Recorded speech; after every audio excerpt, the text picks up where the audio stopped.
রান্না করো? আজকে আসো কি রান্না করি দেখাই। আজকে হচ্ছে এই যে এগুলো চেনো বলো তো? এগুলো তো পুঁই শাকের বীজ, এগুলোও খায়? হ্যাঁ, কেন আগে খাওনি কখনো? না, আমি খাইনি কখনো। তো বসো, আজকে রান্না করে তুমি খেয়ে যেও আমাদের বাসায়। আচ্ছা ঠিক আছে। এই যে পুঁই ফলগুলো আজকে রান্না করব। আমরা ছোটবেলায় অনেক খেয়েছি, তো বড় হওয়ার পর খুব একটা খাওয়া হয়নি, তো আজকে নিয়ে আসলাম। আর আপনারা কে কে পুঁই ফলগুলো রান্না করে খেয়েছেন অবশ্যই কমেন্ট বক্সে জানাবেন। আলুগুলো কেটে নিচ্ছি।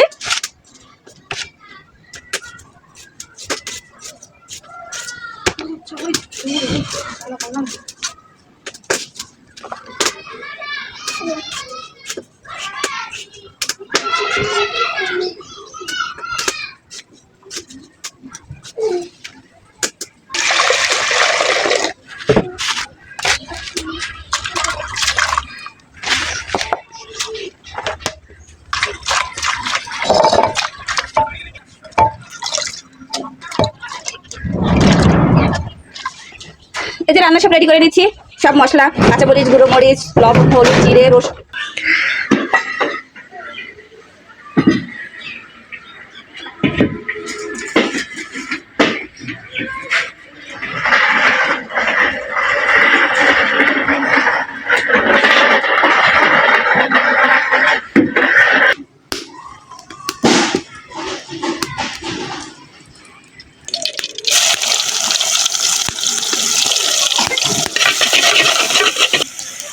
রসুন, গুঁড়ো মরিচ, হলুদ, লবণ আর জিরের গুঁড়ো।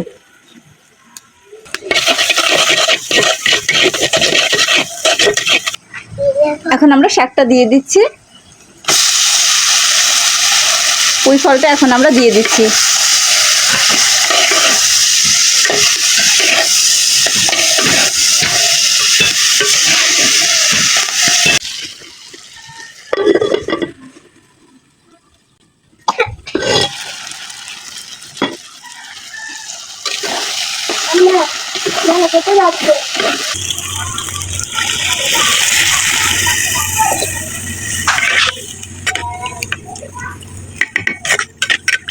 কাঁচামরিচ দিয়ে দিচ্ছি। এটা একটু ঝাল ঝাল হলে খেতে বেশি ভালো লাগে। আর কাঁচামরিচের তো আলাদা একটা ফ্লেভার আছে। এখন একটু এটা একটা ট্রিক্স বলে দিই আপনাকে, এটার ভিতরে একটু হালকা চিনি দেবেন।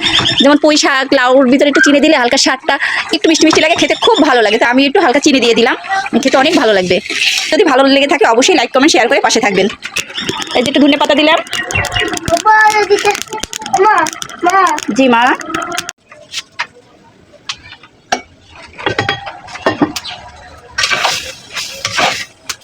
আমাদের রান্নাটা শেষ।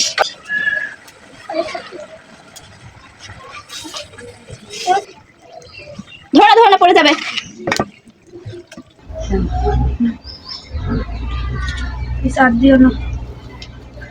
কেমন হলো দেখো, খেয়ে ভালো লাগে কিনা। পুঁই শাকের এই আটি দেখা পুঁই শাকের মতনই লাগে। এটাও আমরা অনেক আগে খেয়েছি, নানি দাদিরা রান্না করতো তখন খেয়েছি। এই জন্য আর কি অথেন্টিক রেসিপিটা আমি একটু শেয়ার করলাম। এটার সাথে মাছও দেওয়া যায়, ছোট মাছ বা এমনি বড় মাছ দিয়ে, চিংড়ি মাছটা দিয়েও ভালো লাগে। তো আমি আজকে চিংড়ি মাছটা দেইনি, পরবর্তী যার ভালো লাগে সে মাছ দিয়েও রান্না করতে। খুব মজা হয়েছে।